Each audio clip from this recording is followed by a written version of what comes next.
Dear students and viewers, Assalamu alaikum. Today our topic is strain energy, which can be defined in two ways. Work done in deforming material is called strain energy.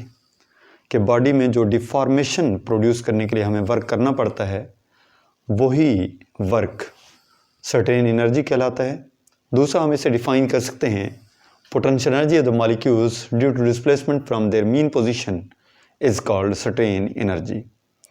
इससे previous हम लोग पढ़ चुके हैं कि force per unit area which produce deformation is called stress.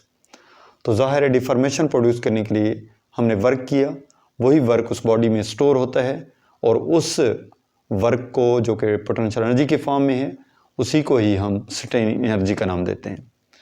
अब हमारे पास डक्टाइल मटेरियल है.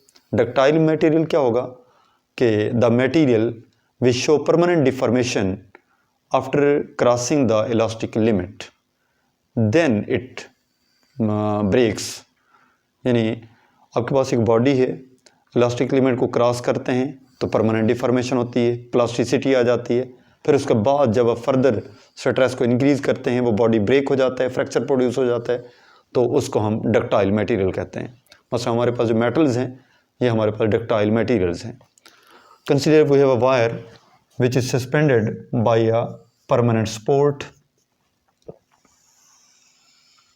अब इस वायर के साथ हम जैसे ही लोड को इंक्रीज़ करते हैं तो लोड को इंक्रीज़ करेंगे तो इसमें एक्सटेंशन इंक्रीज़ होगा, फोर्स को डिक्रीज़ करते हैं तो एक्सटेंशन भी डिक्रीज़ होगा. उनका ताल्लुक आपस में डायरेक्टली प्रोपोर्शन होगा और ग्राफ से इसे रिप्रेजेंट करते हैं. अब हम इसके डिस्प्लेसमेंट को रिप्रेजेंट कर रहे हैं एक्स एक्सिस में और फोर्स को रिप्रेजेंट किया जा रहा है वाई एक्सिस में. अब हम फोर्स को इंक्रीज़ करते हैं, लोड को इंक्रीज़ करते हैं, डिस्प्लेसमेंट भी इंक्रीज़ होता है. अब यहाँ पे जो फोर्स सप्लाई हो रही है वो वेरिएबल है, चेंज आ रही है. लेकिन हम जब वर्क की बात करते हैं तो work done by a constant force, उससे हम वर्क कैलकुलेट कर सकते हैं. लेकिन जब यहाँ पर फोर्स वेरिएबल है तो इसको हम स्मॉल इंटरवल में डिवाइड कर लेते हैं और उन स्मॉल इंटरवल का इंडिविजुअल वर्क कैलकुलेट करते हैं, उन सब को सम अप कर लेते हैं तो हमारे पास टोटल वर्क आएगा. वो टोटल वर्क स्ट्रेन एनर्जी के बराबर होगा. अब यहाँ पे हम कंसिडर कर लेते हैं एक पॉइंट ए और इसके लिए जो हमारे पास फोर्स सप्लाई हो रही है वो F1 है और उसका जो डिस्प्लेसमेंट है वो हमारे पास L1 है. और ये हमारे पास पॉइंट O ओरिजिन है, ये पॉइंट हमारे पास B है. अब यहाँ पे एक ट्राइंगल बन रही है OAB. Now work can be calculated by the area method. Area of the triangle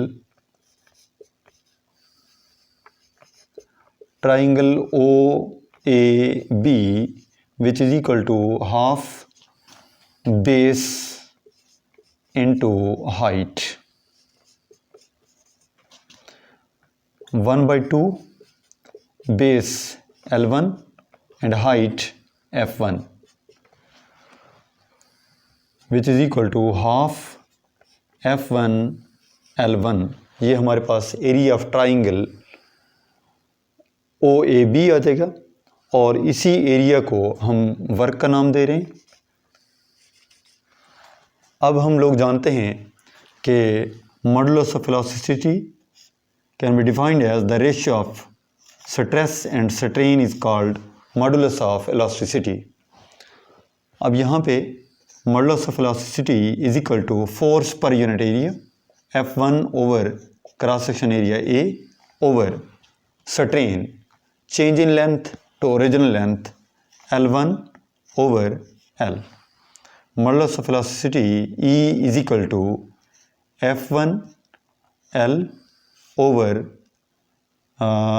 A L1. इस रिलेशन से हम F1 की वैल्यू कैलकुलेट कर सकते हैं. तो ये बन जाएगा F1 is equal to EA L1 over L. इस वैल्यू को हम इक्वेशन नंबर 1 में पुट करते हैं तो हमारे पास इक्वेशन 1 आ जाएगी work is equal to half F1 L1 और ये बन जाएगा work is equal to half F1 की वैल्यू जो हम कैलकुलेट कर चुके हैं, ये हमारे पास EA L1 over L multiplied by L1। तो यहाँ से हमारे पास आ जाएगा work is equal to half EA L1 square over L। ये हमारे पास वर्क आएगा। This is a work done in deforming the material which is known as strain energy। ये हमारे पास रिलेशन था, लेकिन ये तो पॉइंट AOB इस रीजन के लिए था। अगर हमारे पास फर्दर पॉइंट D है CD, इसके लिए हमारे पास वर्क क्या होगा उसको भी अगर हम गौर करें तो हमारे पास ये ट्राइंगल बनती है OCD। इसका भी एरिया मेथड से हम वर्क कैलकुलेट कर सकते हैं, जो कि होगा half base OD into height CD।